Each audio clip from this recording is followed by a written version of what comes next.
How to change your size on Amazon. Hello everybody, welcome back.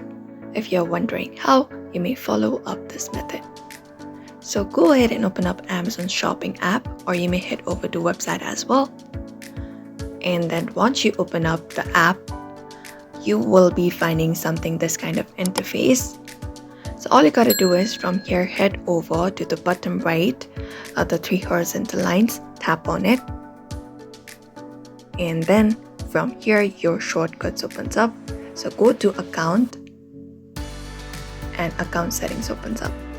Now from here, from given options, you need to scroll down and locate up the option called personalized content, where you will be finding option called your shopping preference.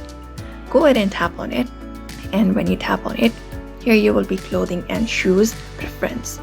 So all you gotta do is drop down this option, and here you will be finding about you section, where you can add up your height and width. Since we are looking for size, drop down this option, and then here you should be finding add option. All you gotta do is simply tap on it. If you have already added, you will be finding change option instead. Simply go ahead and tap on change. After that, save the changes, and your size on Amazon should be changed.